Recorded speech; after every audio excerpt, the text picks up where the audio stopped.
Hi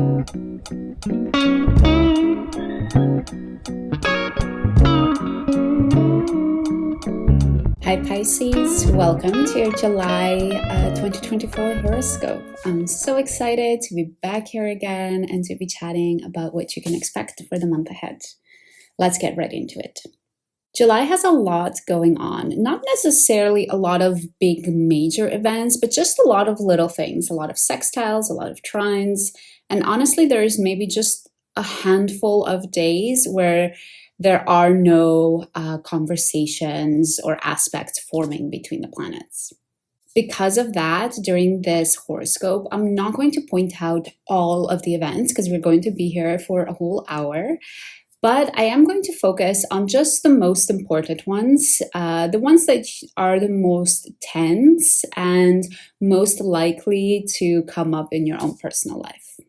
That being said, there might be dates that I haven't mentioned in this horoscope that you do feel like some things are coming up for you. And I just encourage you, if that does happen, to take the time to use the practices that you have established for yourself to dive deep, to look at, okay, what's not working? What's this uncomfortable feeling? Where is it coming from? And what is it trying to tell me? One of the biggest events of the month that I do need to point out is Neptune going retrograde. So let's start right there. Neptune is going retrograde right at the beginning of the month on July 2nd. And for you Pisces, Neptune is going retrograde in your first house. Neptune will be retrograde until December of 2024, so for about 5 months. And Neptune has been in your first house since 2011. So it might have been making you consider since 2011 about all of the dreams that you have of who you want to become in the world, all of the dreams that you have about the type of person that you want to show up as. And now that it's going retrograde, you might be reconsidering any of the actions that you have taken, any of the ways that you have pursued your dreams, and whether that works, whether you need to adjust and try to do it differently.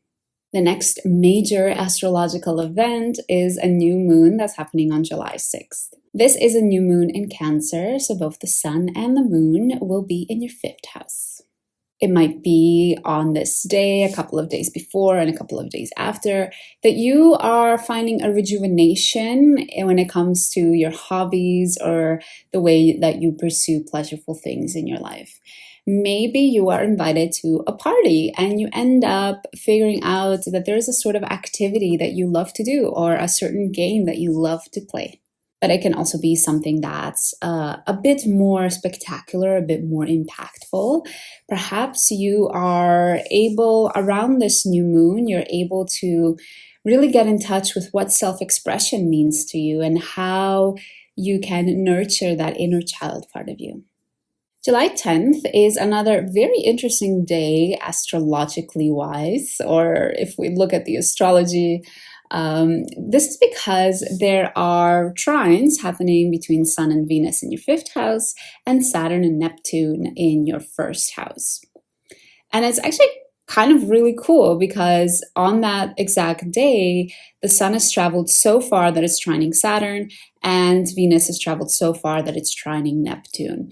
And the fact that it's happening all at the same time, I think really illustrates to all of us that we cannot look at transits just on their own, that it's all about the larger themes that are happening in our lives, and it's all basically connected. And the way I look at this day is that all of the hard work that you've been doing, getting in touch with your self-expression, with your pleasure, with your hobbies, and just ensuring that you have a good time is making it easier for you to step into your true self, is making it easier for you to stand up and really show yourself as who you are instead of hiding or feeling shy.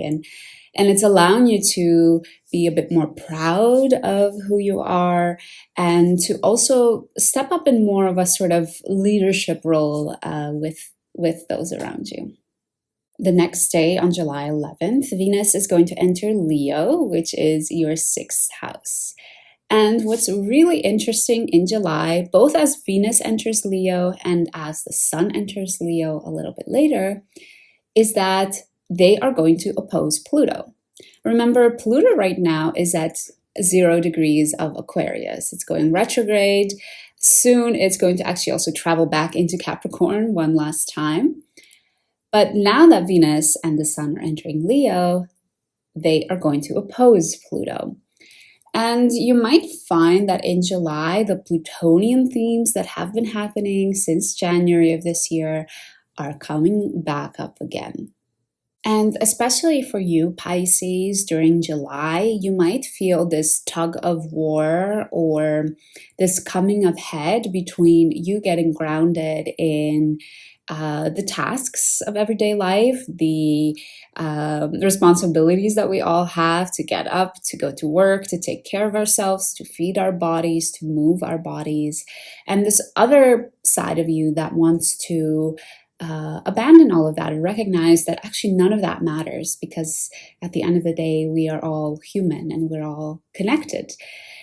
So there might be a bit of a tug of war between wanting to stick very hard to these routines and starting to lose compassion for others, starting to forget that, just because somebody is a bit messy or shows up late, that doesn't mean that we shouldn't have compassion for them. But it might also go the opposite way for you. It might be that you have so much compassion and understanding for others that you end up slipping and letting go of and being a little loosey-goosey around the other things that also matter. Like, it's important that we get paid on time and that we honor the time of others, that we respect the time of others as well. Another major astrological event, and also one of the biggest ones in July, is Mars conjunct Uranus. This will happen on July 14th in your 3rd house. Pisces, on this day, you might be explosive with your communication. It might be that you are really trying to express your freedom. You're trying to express your own power, your own uniqueness.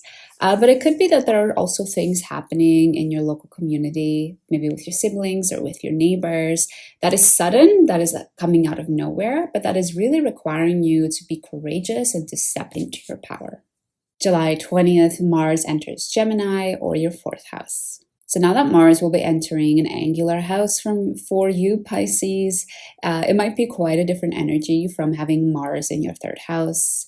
Mars in Taurus already is quite a slower, steady energy. And now that it's entering Gemini, it's a lot more frantic. And for you, especially Pisces, you might feel sort of Mars and Gemini amplified, because it's also in a really important house for you, the 4th house. So some of the ways that Mars in your 4th house might manifest for you, Pisces, is that you have a lot going on in your home. You have maybe a lot of events. You have a lot of talks that you're doing with people. And one of the words of cautions that I want to extend towards you is to be mindful not to get too scattered, to be mindful not to spread yourself too thin, because the energy of Gemini can definitely do that. On July 21st, we have a full moon in Capricorn, and this is a very interesting full moon because we have a couple of other aspects that are happening at the same time. And one of these aspects is Mars trine Pluto. And because of this, because of the trine with Mars, and because the moon in Capricorn is so close to Pluto in Aquarius, this is going to be quite a Plutonian moon. We really have that Plutonian influence front and center. In order to really understand this full moon, we have to go back to what is Pluto doing. So remember, Pluto is going retrograde right now. It's retracing back all of the Plutonian ways and themes that have been coming up for us since January. But what is really interesting is that while going retrograde, Pluto will step back to Capricorn one last time. And it's going to go towards the place where the moon is right now, towards that 29th degree in Capricorn.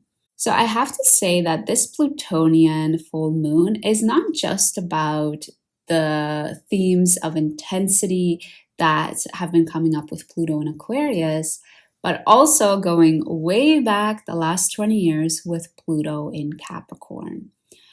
So it might be that this full moon is bringing up yet again a little detail that we might have missed when Pluto was in Capricorn in the last 20 years. I want to reiterate that there are a couple of nice aspects happening during this full moon. Venus is sextiling Jupiter, and the Sun is trining Neptune. So these aspects with Venus and Neptune, which are both quite dreamy and loving planets, doesn't make me feel like this might be a major negative thing that we might have missed with the Pluto in Capricorn transit, but rather a little detail, a little new understanding, a little piece of the puzzle that all of a sudden makes it all make sense. So for you, Pisces, to make it a little bit more concrete, Pluto was in your 11th house for the last 20 years in the sign of Capricorn. So during this full moon, there might be a little piece of your future goals, a little piece of the vision of where you want to go, a little piece of your network and your community that you might have missed in the last 20 years, that this full moon is bringing to light, and it just makes it all make sense. Just a day later, the Sun does the same thing that Venus did earlier in the month. It enters the sign of Leo and opposes Pluto. This makes me think that the effect of the full moon might be something that's a little bit more drawn out, because during the full moon, the opposition between the Sun and Pluto is not exact, and it only happens the day after. So we might continue to see this crescendo and this buildup happening for much longer, for a couple of days after the full moon as well. But pay attention, especially whatever happened earlier in the month when Venus also opposed Pluto. You might see an iteration of the same happening when the Sun opposes Pluto as well. On July 25th, this is the last transit that I'm going to highlight for today's horoscope, we have the Sun sextiling Mars. So the Sun in your 6th house is sextiling Mars in your 4th house. And I really see this as a wonderful way to close off the month. For you specifically, Pisces, there is something from all of the effort you've been putting with your family, all of the attention and energy you've been spending there, or beautifying your home and making it a more wonderful place, is really helping you with establishing a routine, and is really helping you feel grounded and stable in the daily tangible things of this life.